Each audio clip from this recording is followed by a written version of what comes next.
Au sommet de cette montagne, des populations furieuses qui dénoncent des opérations de double vente des espaces qu'elles occupent depuis plus de 10 ans.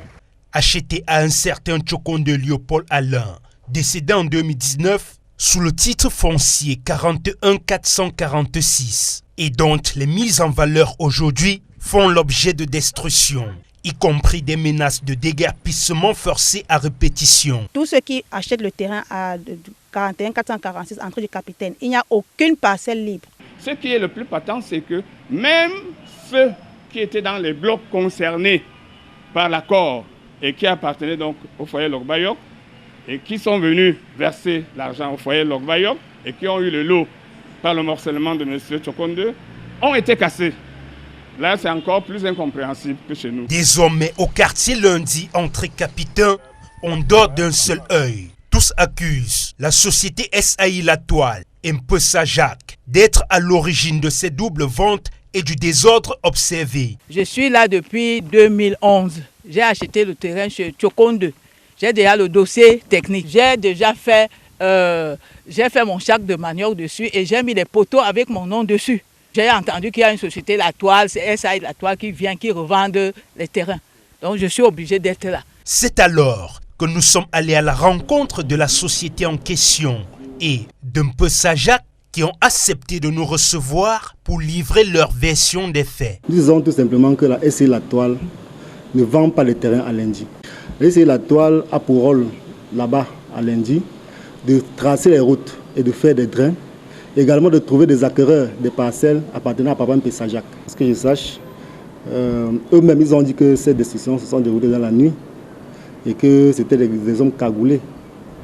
Donc la SAI La Toile est étrangère à toutes ces destructions-là.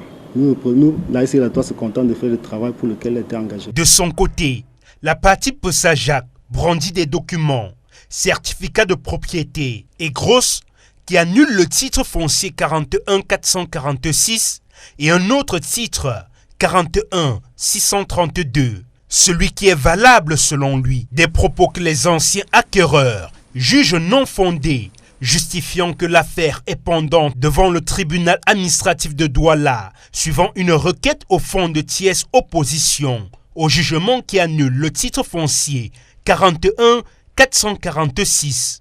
Donc, lorsqu'une parcelle de terre a fait l'objet d'une immatriculation et qui, par la suite, a donné lieu au retrait, à la suite d'une procédure administrative, au retrait du titre foncier correspondant, cette parcelle ne peut plus donner lieu à des transactions. Les transactions sont suspendues jusqu'à ce que une autre procédure, éventuellement, soit initiée pour aboutir, cette fois-là, de manière régulière, à l'obtention d'un titre foncier. Ou alors que le retrait, l'acte par lequel le ministre a procédé au retrait du titre foncier soit attaqué, soit devant le même ministre à travers un recours gracieux préalable, soit devant l'administration à l'issue de la période du recours gracieux préalable et qui pourra donner lieu à la réhabilitation du titre foncier. Sur le terrain actuellement, les travaux sont menés de jour comme de nuit, soit par les anciens acquéreurs, soit par les nouveaux, parfois dans une violence indescriptible.